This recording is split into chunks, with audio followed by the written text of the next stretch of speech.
Welcome back. આગળ સમાચારોમાં વાત કરીએ તો અમદાવાદની કોઠિયા હોસ્પિટલના ડોક્ટરોએ એક એવી જટિલ સર્જરી કરવામાં સફળતા મેળવી છે જેમાં 1 વર્ષની માસૂમ બાળકીને નવું જીવન મળ્યું છે.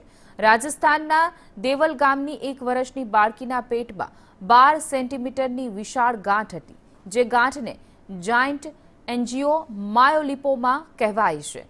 સમયસર સારવાર ન મળે તો આ ગાંઠ ફાટી પણ શકે છે. ઓપરેશન દરમિયાન નાની ભૂલ પણ જીવલેણ સાબિત થઈ શકે તેવી સ્થિતિ હતી. સર્જિકલ ઓન્કોલોજિસ્ટ ડોક્ટર યોકેશ ખેની અને ડોક્ટર મેહુલ પટેલના માર્ગદર્શન હેઠળ કુલ 12 ડોક્ટરોની ટીમ તૈયાર કરવામાં આવી. લગભગ 2.5 કલાક સુધી ચાલેલી આ સર્જરી બાદ આખરે બાળકીને નવજીવન મળ્યું છે. બાળકીનો પરિવાર આ સારવારનો ખર્ચ ઉઠાવવા સક્ષમ ન હતો, માટે હોસ્પિટલની ટ્રસ્ટીઓ આગળ આવ્યા અને મદદ કરી હતી. આ કોઠિયા હોસ્પિટલના ડોક્ટરોની મહેનત અને ટ્રસ્ટીઓની માનવતાને પગલે આખરે એક બાળકીની જિંદગી બચાવવામાં સફળતા મળી છે. આ સર્જરી મેડિકલ ક્ષેત્ર માટે ગૌરવ અને ઐતિહાસિક સિદ્ધિ સમાન છે.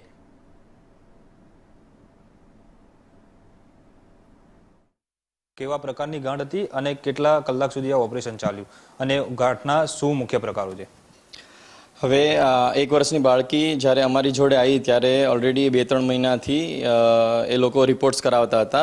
મુખ્ય લક્ષણમાં દર્દીને પેટનો ફૂલાવો એટલે કે એબ્ડોમિનલ ડિસ્ટેન્શન હતું.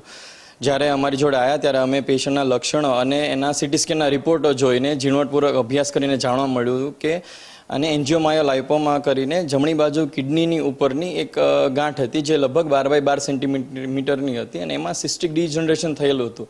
એટલે બહારના ડૉક્ટરે એવી સલાહ આપી હતી કે આના હજી રિપોર્ટો અને બાયોપ્સી કરાવવી પડશે. પણ બાયોપ્સીમાં 2 પડકારો હતા આમાં કે જો બાયોપ્સી કરાવવા જઈએ તો રિસ્ક ઓફ રપ્ચર એટલે કે ગાંઠ ફૂટી જવી અને રિસ્ક ઓફ સીડિંગ એટલે કે ગાંઠ જો ફૂટીને જો પેટમાં ફેલાય તો રિસ્ક વધી જાય. તો પછી અમે ડાયરેક્ટ પેશન્ટને ઓપરેશન માટે લીધું. ઓપરેશનના મુખ્ય 2 પડકારો હતા કે જે ગાંઠ હતી એ જમણી બાજુની કિડનીની જોડે વધારે ચોંટેલી હતી અને શરીરની મુખ્ય નસ જેને આઈવીસી કહેવાય છે એની જોડે બી ચોંટેલી હતી.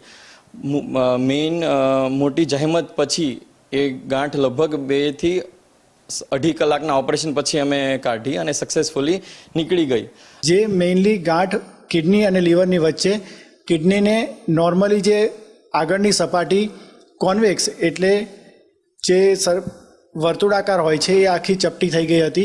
પ્લસ આખી ગાંઠ આઈવીસી એટલે કે મુખ્ય શીરા જે બધા પગના ભાગથી અને પેટના ભાગથી લોહી પાછું લઈ જાય છે એ શીરા સાથે બહુ જ ગંભીર રીતે ચોંટેલી હતી. સર્જરી દરમિયાન એ શીરાને કોઈ